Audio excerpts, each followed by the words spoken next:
Alright guys, so it is 6:08 a.m. and I just got this pretty cool email that I can't show you, and I can't show you the specifics of it.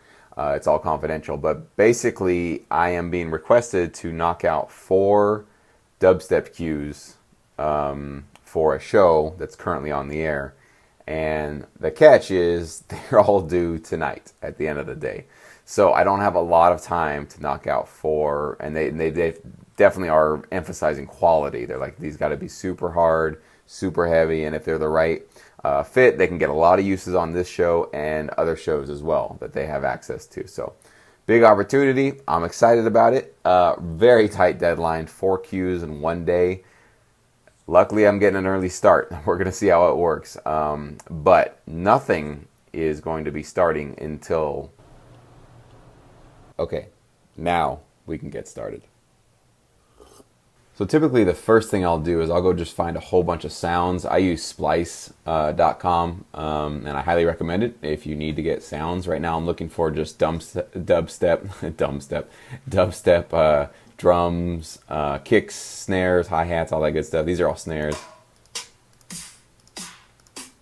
Ooh, I like that one. So the ones that I like, I grab, I download them, and then I basically start stacking up all the sounds I'm going to be using for all of my sessions for the day. So today I need 4 different cues, so I'm going to need a lot of different snares, a lot of different kicks, a lot of different sounds to kind of keep myself inspired throughout the day to make sure that I'm not making tracks that sound too similar and they're not all in the same lane. So I'm going to go through here, spend a couple minutes, find my sounds, and then I'll get started on my first cue. So I've got some drums and loops and everything kind of lined up in this first one, and now I need to go get some cool sounds. I love using Massive. I have a whole bunch of libraries and presets that I use for various sounds. For dubstep stuff, Massive for me is the one-stop shop. It's got it all for me. They have all these cool presets that you can start with.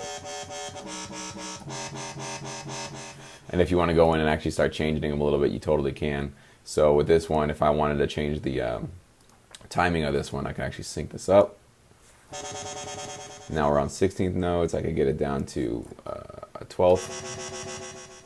More of a triplet feel. Now an 8th. I don't know if you can see that. It's not focusing, but now a quarter. I can even slow down all the way to a half, which are really cool for little like fills in between 2 parts, and then down to the whole bar.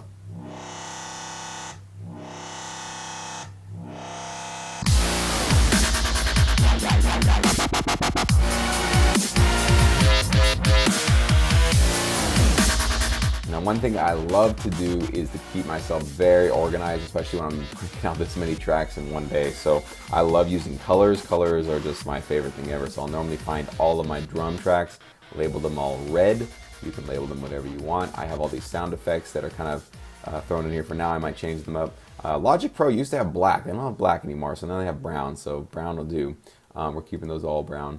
And then up top we have just a couple of dubstep growls and loops and cool things that we're going to start with, and then we're going to kind of add some filler stuff with my Massive plugin as well and get that kind of going. So these ones, let's go with yellow, make those nice and bright.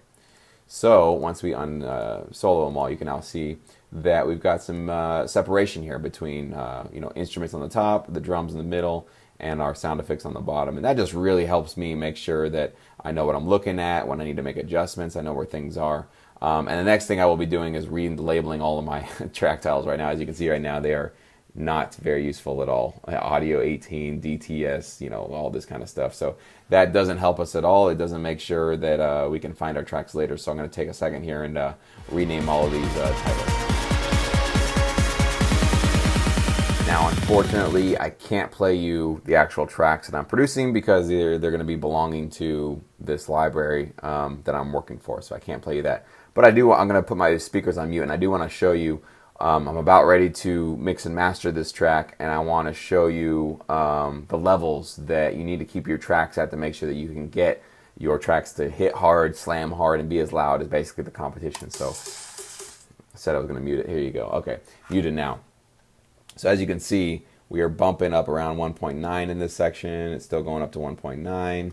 Even if I go to the louder section, we're going pretty high up there.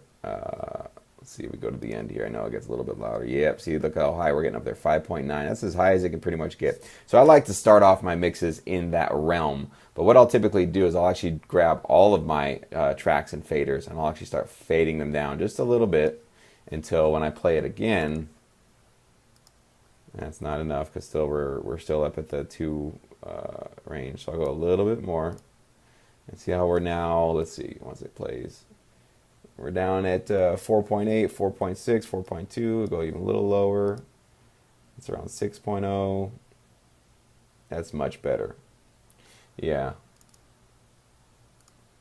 So basically, you don't want to have your track blaring and clipping when you're about ready to get ready to throw your mastering plugins on there and begin the mixing process, because you want to be able to sort of tighten up your mix, and then you can increase the volume overall with your mastering process. That's at least how I've done it, and it's been able to make sure my tracks are fire, just super loud, on par with all the competition. So just a little quick lesson, I would make sure you're not even close to clipping. I'd say give yourself at least -6 dB of headroom in your mix before you apply your mastering plugins and start compressing things and EQing the entire mix, or working on, you know, your submixes, however your process works. So I'm gonna get ready on or get started on my mixing and mastering process right now. All right, so it's on mute and we have mastered, throw on our mastering bus, and this is my little multimeter just to make sure they're at the right levels. I like the level we're at. We are looking good for phase, so all this is good to go. So the last thing I'm gonna do before I'm done with this cue is create all the alt mixes. So let me show you how I do that. So we've got our full session here. Obviously I've gone and relabeled all the tracks, so we're a little bit more organized. It's been color coded, so everything is nice and easy to find if I ever need to mute things or take things out, which is exactly what we have to do when we create our alt mixes. So in this particular situation, I've been asked to create essentially, let me turn this around here, 5 different mixes per track. So typically you might have to ask whatever library you're working with what they want, but this one, they want a full mix, which has everything, obviously. They want one without leads. Sometimes they call that a narrative version, so there's nothing in the high frequency range, no leads, synths, or anything like that. Or if you have really aggressive high-end growls, like in this track that I have to take those out. There'll also be a drum and bass only version, so sometimes those might be the same if you don't have a lot going on in your cues.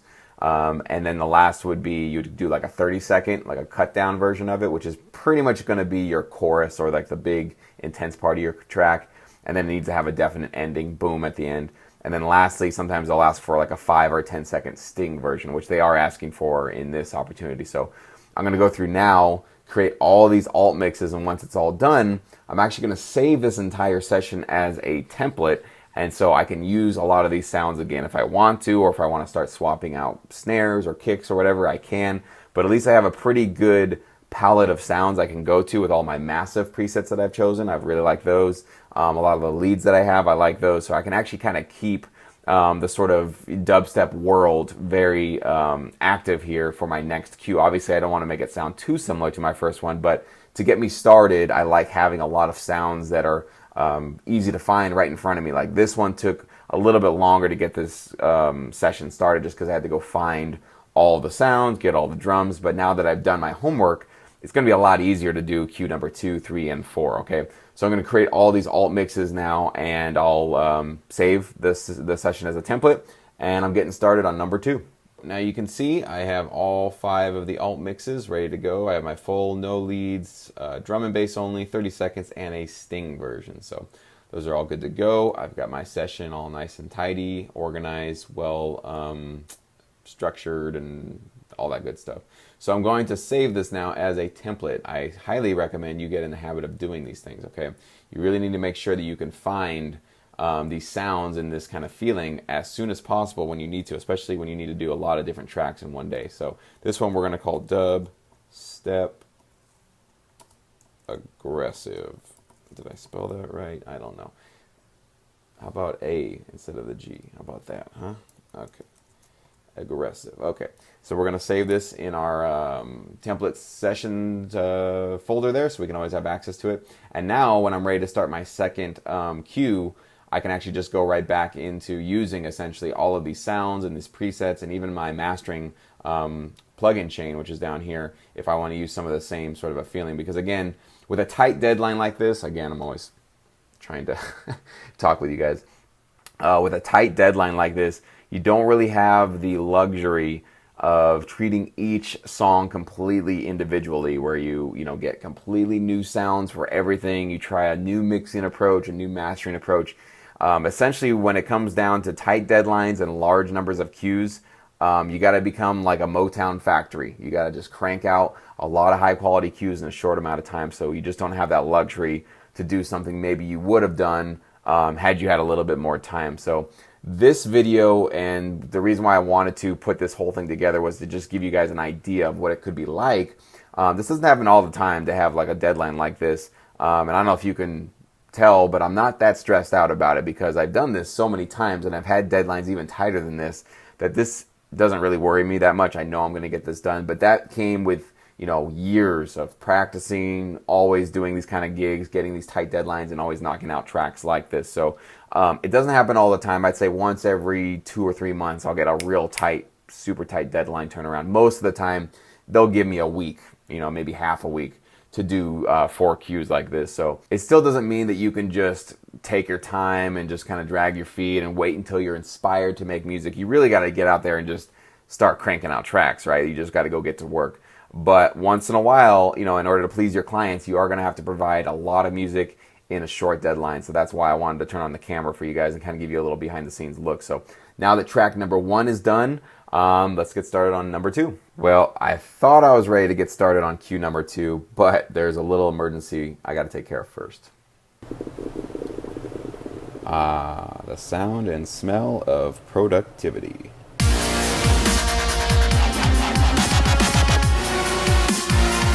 Alright, so we are done with cue number 2. This one's going to be called Love Punch. This one has a little bit more melody, a little bit more upbeatness to it. Still intense though, but it's a little bit different than the first one. So this one is our full mix, so we're going to bounce that and then do all of the other alt mixes. And maybe take a little break, a little sanity break, go get some fresh air, and then I will come back and finish up number 3. So I decided to take a little walk, and this is something that's like really, really important for you guys, especially if you want to keep up your stamina and you want to rest your ears in between cues, because let's face it, you get stuck in that studio for too long and your ears start playing tricks on you, and you start thinking that you're making better music than you really are. So I normally try to break up my day with a little walk. I actually went down and grabbed my mail. My mailbox is just, or the post office is just about a mile from my house. So I normally just try to grab my mail and get my exercise all in one, to make sure that I'm just getting some sunshine, getting some exercise, and most importantly, resting my ears. Sometimes I'll listen to a podcast or other music, but many times I just won't listen to anything, just to kind of let my ears rest from all the audio. And then when I get back, I'm ready to go for cue number 3.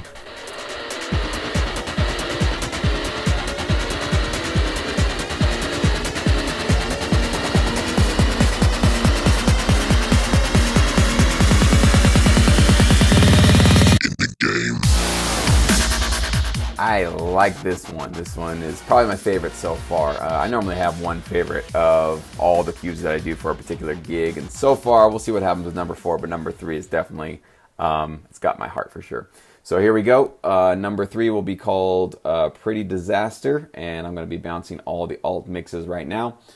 So, doing great. Definitely got a couple hours left until sunset, so I know I'm going to get this last cue done, and I really hope my client's going to be happy and satisfied with the music that I'm giving them, and I'm pretty sure they will. These are pretty high quality cues, at least I can say so myself. So I'm very happy with how things are turning out, and it's been a pretty fun day so far. So one more to go after this one. We're going to get it done.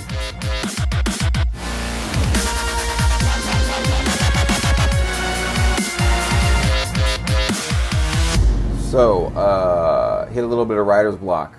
I'm not feeling anything that's coming out of my fingers, out of my speakers right now. Everything just sounds like crap.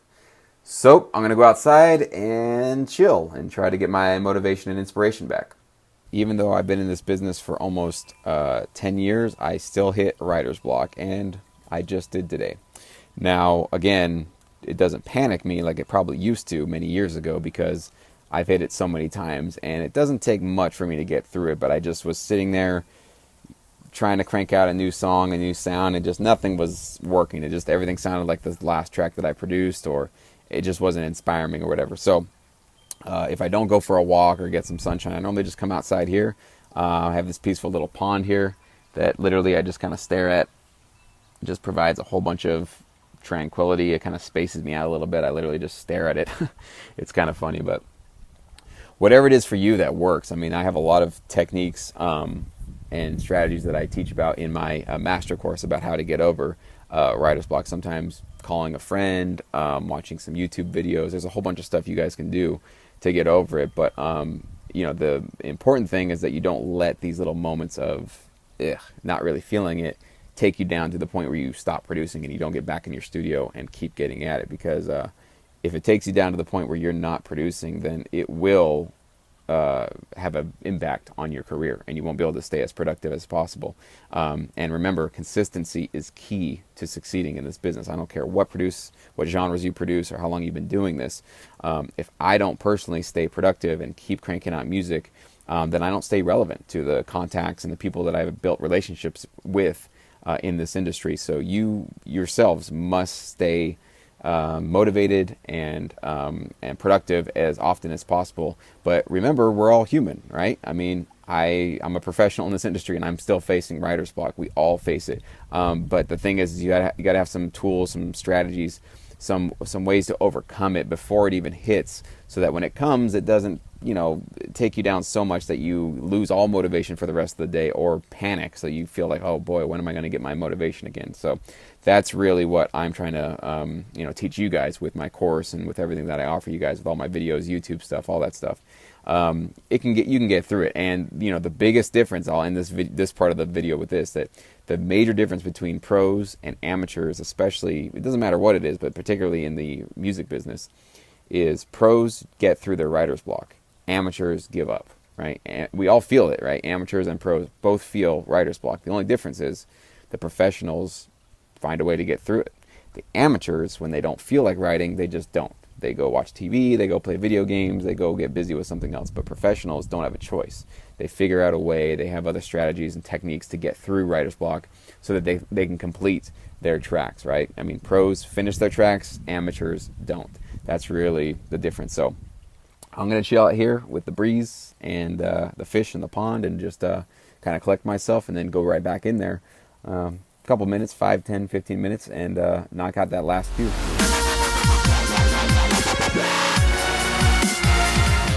All right, what a day. So I just wrapped up producing the fourth cue, which we ended up titling Growl Party. I don't know if you can read it up there. So just a reminder, making sure that you are titling your tracks in a way that makes sense for a music supervisor or a library executive to be able to find this. So I chose the term, or the title, Growl Party, because there's a lot of growls in this track. I'm sorry I can't play it for you, but take my word for it. There's a lot of dubstep, intense growls, but it's still an upbeat, fun, you know, party style track. So hence Growl Party, right?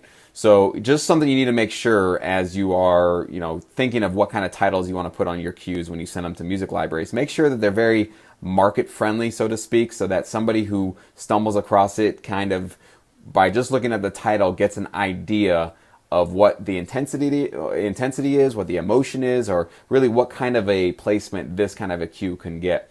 So, you know, this is just something you really have to start thinking about. You want to stay away from abstract titles, you know, titles that just mean something to you, and you kind of want to make it like a cool inside joke or something like that, or an inside meaning. That is not going to do you any favors in this industry. You need to be as transparent and clear with your titling as much as possible. And sometimes you will get your tracks retitled. You might get a library that actually goes through and retitles the track that you've put on there because they find something that's more appropriate. Go with it. They know what they're talking about. They know what sells. They know what kind of a title is going to attract the attention to get the placement, okay? So this is just one of those things you're going to learn as you get further and further into this industry. So I've got all the mixes in one folder, as you can see. We've got the full mixes, we have the no leads, we have the drum and bass only, a 30-second and a sting version. So you can see for each one, Growl Party, Killer Instinct, Love Punch, and Pretty Disaster. We've got all of these alt mixes. It's all in one folder. I'm going to zip them up now, upload it to Dropbox, and send it on over to my contact. So the best part of the day, I get to copy and paste my link from Dropbox right into my email, and then I get to hit send.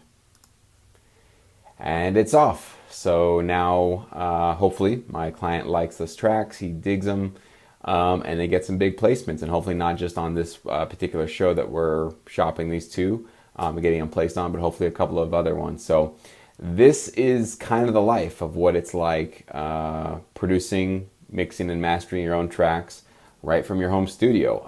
Again, these tight deadlines, not super common, but they do happen. And it is now 8 p.m.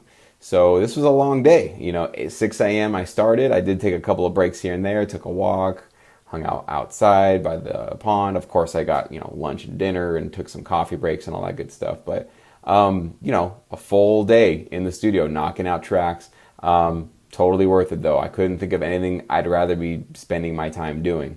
If you're somebody out there and, you got a day job you're not really too thrilled about, or you have some work situation that could be improved upon, and you're tired of making somebody else wealthy, and if you're anything like me, you really don't like saying good morning and respecting, or having to pretend you respect bosses and managers that you really don't.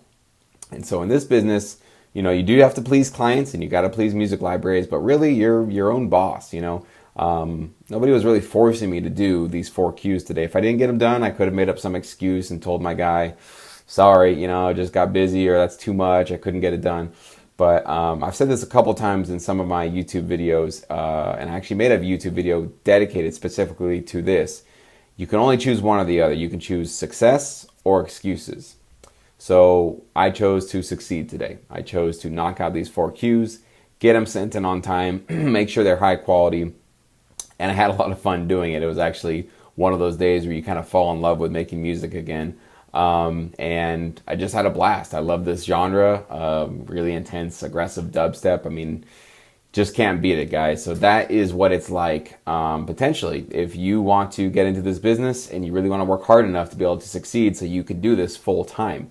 This can be your job. You can just be making music all day long. So it absolutely is a dream. Even though it's hard work, it absolutely is a dream. So if you'd like to join me in the syndicate, or you'd like to enroll in the master course so you can learn more about the business of this industry and how it all works, or if you want to do both, which I think is the best value, so that you can learn the business side of things, you can learn how this works, this industry works, but you also get the music libraries and the information and the contact information to get a hold of these companies that are looking to hand out opportunities like this. And then also you can be a part of our syndicate, where I'm offering licensing opportunities every single month. I have homework assignments. I review members' tracks all the time. I do interviews. I do Q&As. I do a lot of fun stuff. We get a lot of stuff done in the syndicate. It's like a powerhouse of productivity. And all of the members there are super, super encouraging and motivating to each other. It is the most positive group of musicians and producers I think I've ever even come across online. I know that there's plenty of other groups out there, support, networks and private groups on Facebook and whatnot, but there's a lot of jaded, bitter people out there that just think because they haven't succeeded, they can just rag on the industry and, what's wrong with it, but not this group. The syndicate, we are hard workers. We don't make excuses for ourselves, and we do whatever it takes to get to the next level. We accept criticism on our tracks. We improve our samples, we improve our mixing and mastering, everything that needs to be done to get our tracks to the next level. So I hope you enjoyed this behind the scenes look at a day in my life. And if you'd like to join us, the link below will get you started today, right away. And again, you do get that free 7-day trial. So you can try it out for yourself. You get to see the first week's video. You get to come into the syndicate for 7 days. And hey, just see for yourself what all the rage is about, what all the members are so excited about, and why they are they're definitely noticing the monumental changes in their career paths just by being a part of this group. So don't wait, get started today. Click on that link below.